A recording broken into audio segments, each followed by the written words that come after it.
potraviny, suroviny, receptury, ano, tvary, věci. Vidíte, že to bylo poměrně velice prosté, přitom nápadité, ano. A to, co dneska běžně je linecké koláče, fík z Afriky, pomeranč, citron, byly v tom 17. 18. už i v 16. máme se to byli v 17. 18. století zajímavé. Tady vidíte pak výsledek nacvičených věcí, kde toto už se seká zámecký personál jako baťa cvičky, jo, prostě na každou zajímavou akci, prostě v různých formách, už to máme zavedený. Zklamaly všechny restaurace, hotely, aranžéři a takový ten moderní kárny, kde si co se hrypají do těch věcí, všechno zvětší, všechno pokladní určitým modním trendu a v místě, kde se navracíme k původním kořenům, k věrohodnosti, tak se do toho musíme pustit sami. Včetně včera jste viděli skromnou iluminaci, kde bylo jenom 600 světýlek, všechno si vyrábíme sami, od keramické misky, knotu, až po prostě náplň parafínem dneska. Velký rozsáhlý iluminace mají 5000 kusů a jsou v těch dvou partnerech zámecké záhady, vždycky v červnu, ale to nic není. Archiv nás informuje, že v roce 1763 bylo použito 28 000 světel. Víme, že to obsluhovalo 74 zaměstnanců, víme, že to vážilo 94 metrických centrifiků a knotů a kde cosi. Víme, že když si nadávali a slyšovali si, jaká je to práce na 20 hektarů zahrady, roznést a úmyslně rozprostřít prostě dolové osvětlení nebo iluminace. To jsou všechno momenty, které uchvacují prostě okázalost, monumentalitu, kreativitu, nákladitost. A všechny dneska laserový show, ty pitomosti za 100 000 do promítání na zdi, baráků, náměstí a podobně, rádoby umělecko, jaké nasvěcení show, je krásné.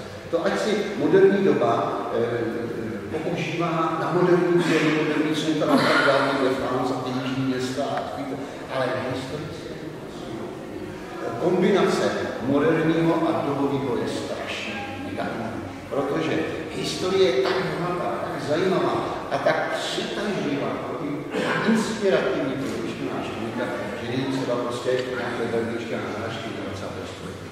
Tady stačí, teď budeme úplně dál a podíváme se někam jinam, jo? Na vstupné straně. Včera jste ani neměli možnost neporočit, ale dneska máte. Pojďte. Zrychlete ty posuny, prosím.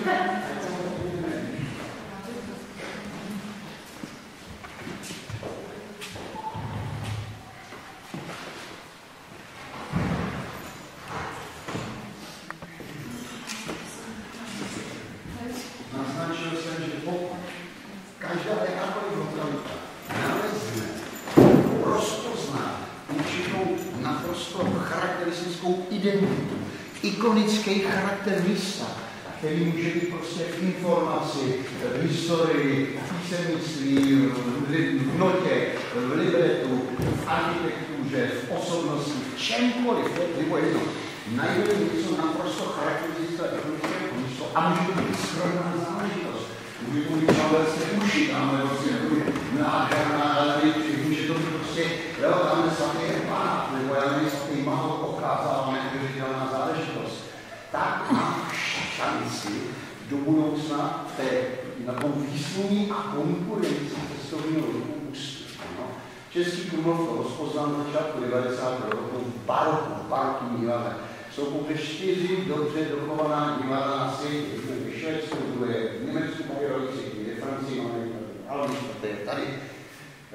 Krumlovské divadlo je nejkomplexněji dochované, nejautentičtější a asi nejpokázalejší, protože barokní ostatní jsou. Kromě divadla jsou tady obrovské archivy na Novém námoří, kde jsou písemnosti 10 000 svazků materiálu, hudba, libreta, samozřejmě účty, příběhy, osobnosti a tak dále. Takže je to nekonečný studijní a badatelský materiál prostě pro muzikologii, hudební znalce, teatrologii a podobně.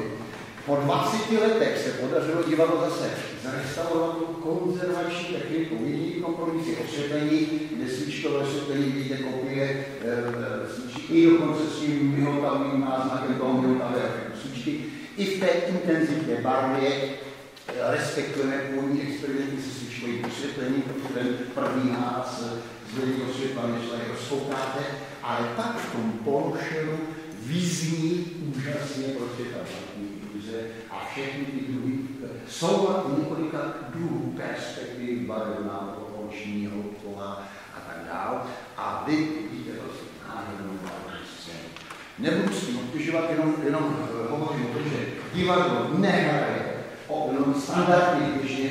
Divadlo se našla v roku 2005, to bylo šťastná okamžitý okolnost, spíš na základě vyhodnocení a poznání většiny divadel v Evropě a způsobů využití, pořád se nám něco nelíbilo. Tam tu ty nehráli, tam vůbec ne, tam zakonzervováno a zaprášeno, to není ono, jak z toho ven. Přišli jsme na zhruba cestu funkční divadelní muzeum. Vnímám divadlo, které je společensky neustále aktuální a aktivní jako památku, zároveň funkční památku a zároveň možnost experimentu. Takže z divadla se stará asi laboratoř pro výzkum barokní divadelní kultury. Vede to k tomu, že se stále ošetřuje, obnovuje a vystavuje a uvádí do funkčního stavu a dvakrát v roce červen a teď září vždycky se vlastně formou experimentální produkce, která má svých 10 zásad, původní libreta, původní notový party, specialisty na choreografii, režii, specialisty na líčení kostní a tak dále. Zhruba je to 70 okruh, který se složitě soustředuje, provazuje, aby ten výsledek vybraný dílo prostě se tady po 200-300 letech ukázal. A víte, se vybraný dílo, které jednou unikátně 1720 zaznělo na vídeňským, pražským nebo kurmovským dvoře, ano, a po 300 letech má šanci to znovu zvednout. Že to se samozřejmě dokumentuje a tak dále. Kapacita velmi omezená, 160-170 míst, hraje se tam pohatek, sobotový neděle a dost, protože vlhkostní teplotní vlivy, ano, mechanické elastace, původní lavice, původní malby, celá konstrukce divadla je nesmírně křehká, je to dřevěná konstrukce, pokažená plátnem, s temperovou malbou. Velmi jednoduchá nechná práce, na krátké ekrany už vidíte, a kde pozorné a svobodu, vidíte tady v ose, přesně v ose dveří, podívejte se nad sebou, krachťaláč. V této ose tak máme dvojí dveře a dokonce na zimu ještě látku, tak prostě vlhkost na teplotní šok v tomto pozící, tady už definitivně vychází málo. Jakmile se podíváte dál, podrobně, tak zjistíte prostě centimetrové degradace, vezmu součet počet 20 let, za 20 let je 5-10% divadla pryč a nahrazeno. Součtu stalet znamená co? Že to divadlo vlastně překutá, replikujeme to v azijských oblastech, kde je to stalet zruší a postavit do zcela znova, jo, v duchu její filozofie. A tady je prostě na vážkách ten okamžik prostě, do jaké míry a jak citlivě využívá s jakou intenzitou. A té intenzitě využití musí odpovídat otázkách údržby, péče, ochrany. No. Jinak prostě se dostane, neznám, se dostalo 90 péče, že se zkonstatovalo, že ze 120 hradů a zámků 40 hradů a zámků je definitivně zavřeno pro potřeby generálních rekonstrukcí. 2 generace mezi 60 a 80 letem spotřebovaly 30% toho. Odnes na nohu, na rukou, nebo to je vandující. Vidíte prostě ta neuvěřitelná jednoduchost, vážnost, prostě, kdy pročí Sofí.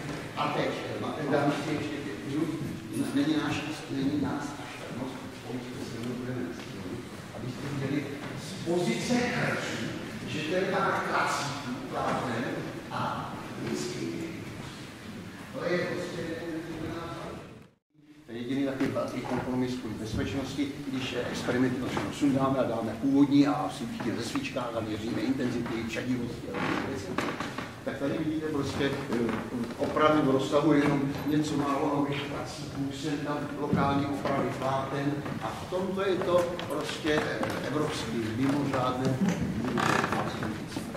Takže obyčejná náves s kachnama a skaletýma stromama, no, původní fasády, jo, nádherný prostě urbanistický sídla, i v té omšelosti, památce sluší omšelost, ne degradace, ale omšelost, ano, to si zaslouží, dokonce má na to nárok. Jo? Ne brutální modernizace, ne likvidace vnitřního intravilánu a nahrazení kombinací skleněných, já nevím, různých kubusů a podobně, takové ty kontrastní adjektivy. Měkké, klidné, liniové stavby, jako Anglie. Všimněte si, že všichni jste zažili, že nějaký blbý uzonky cestičce prostě jeden zastaví takhle, druhý se takhle posmejky, jdou dál, je tam ta, jak se jdete z té páteřní dálnice, tak je prostě speed down a jeď pomalu, vole, prostě máme tady historickou álej prostě a ta tady zůstane. Náš přístup, prostě.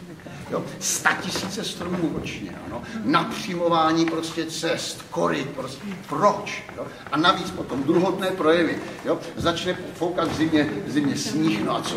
Jo? Přirozená stěna zelená nechrání, takže prostě návěje na silnicích víc bouraček, víc nároků na úklid, údržbu a tak dále. Když se postaví dřevěné bariéry, to zase rozkradou místní nějaký mavočeši, jo? A když je to ze železa, odvezou do sběru. Rozumíte mi? Řetězec skupení komplikací. Jenom proto, že se ustoupilo z nějakého osvědčení, generačního osvědčeného principu. A to je to, co tady děláme, hledáme ty generační principy, nové záležitosti v technologiích, materiálech, samozřejmě, když jsou kreativní, dobře pomáhají, ale nestačí. V případě, opakuju, historických prostředí, v případě novodobých prostředí, kdy to ukradeně, kam bude směr, ale v případě historického prostředí velmi patrně. Ze 17. století, 1638, vévoda Krumlovský pověřen diplomatickou misí císařem Ferdinandem III. Do papeži. I příkaz byl prostě 6 spřeží běloušů, který měli zlaté podkovy, 40 členů šlechtické gardy ve zlatých nebo zlatém vyšívaných oděvech, ano, na černém sametu a zlatý kočár, který mě budete reprezentovat, aby město Řím od pohanských dob uvykle na kdejakou okázalost strnulo v úžase před mým procesem, co si už nepamatuju. Takhle sdělal přesně příkaz císaře a Vévoda Krumlovský, tamhle ten švarný muž střední let prostě splnil příkaz a jako je opisáno, prostě okázalou diplomatickou misi. A po návratu, trvalo to asi 8 měsíců všechno, přivezl kočár, postavili ho sem a od té doby už nikdy víckrát nebyl užit, takže je to diplomatické vozidlo na jedno použití, jednak jako, a jinak prostě tady na paměť je to významné.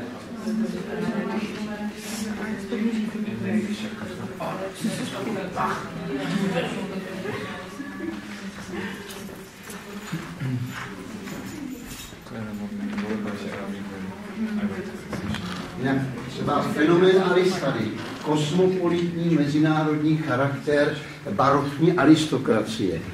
Lustry český křišťál, nábytek vídeňský, zrcadla benátská, tamhle šperkovnice japonské, porcelán a figury čínské, velvyslanci v Číně, v Japonsku, z významných uměleckých center, to nejzajímavější, co chtěli přivezli. A teď si všimněte, jo? Tady ten přesgenerační dopad a hodnota aristokracie, která pracovala dlouhodobě, ano, po generacích a zvelebovala to místo 3000 rybníků, stovky kilometrů silnic, prostě zavedený zemědělství, jo, ten lehký průmysl, to všechno jenom těží z toho. 20. století nepostavil jediný rybník a naopak prostě 10% rybníku je zabahněné a už jako nefunkční. Ani neošetří to, co vzniklo mezi 16. a 18. stoletím. Jo, všimněte si toho. A potom dneska prostě Krejčíř a jmenujte další, jo, miliardy do pytle na rameno, šup na Seychely, nebo já nevím kam to, na Kajmany a podobně. 300 let. Všechno, co se naučili ve světě, přinesli sem. A vybudovali tady, a pozor, nevzali si to mimo republiku nebo do hrobu. Je to tady pro nás, pro vás, jako kamen. V tom tkví prostě vazba na místo, budování prostě prostě, ať toho statku, zámku nebo republiky. A i proto ten přístup dnešní vlády, jo, až po regionální reprezentaci nebo lokální, se mi nelíbí. Jako, jo, jsem proti němu zaujatý prostě. Neumí, nejsou kreativní. Standardem bylo, jsme pod vlivem jednak historiografie 19. století a hlavně 20. století troškových filmů, kde feudál byl debil, idiot, změkčilec a nic neuměl, než využíval nějakých prachů. Opak je pravdou. Jo? Standardem byly 3 jazyky. 3 univerzity museli do 25 let absolvovat, vždycky po 2 letech. Jo? V Německu, Francii, Itálii. Mezitím projel možná nevěstince to, a prosím, ale hlavně zabývali se knihovnama, industrií, průmyslem, zemědělstvím. Přišel jsem, byl to osobnost, která prostě zná 3 jazyky, viděl něco ve světě a teď v Anglii, doly, jo, kámen, zavoláme si někoho, objednáme první pádní stroj, otevřeme doly, tam byli manažeři, já to zkrátím, byli kvalitnější manažeři než dnešní politická reprezentace. Byli vzdělanější, víc cítili s lokalitou, jejich zdroje znali přirozeně. Jo? To bylo strašně zajímavé. No, napadlo by vás, co naše vláda vymyslela za posledních 30 let. Jo? Takže ryby, historie staletí, co s nima, jako, obornictví, zemědělství, všechno, co tady je prostě výsledek jenom předchozí generací. Jo? I ty polovodiče museli vymyslet Tajvanci a dneska 90% prostě maká na to. Proč to nevymyslela naše vláda, nepřinesla tu rukodilovou výrobu stračiček sem, jo? Nic nemáme, musíme na to dát bacha. A přesto jsem přesvědčený, že existuje něco, kam prázdná mika, do kterého se dá trefovat, ale vyžaduje kreativní. Osvětlení je jenom mobilní, ale ty virus jsme dali to v tom je ta hodnota nemodifikovat příliš. Samozřejmě to znamená velký potíže a hledat jiné cesty, údržby správy, ošetření, míra zatížení, tomu musíme povídat. Ale když je italské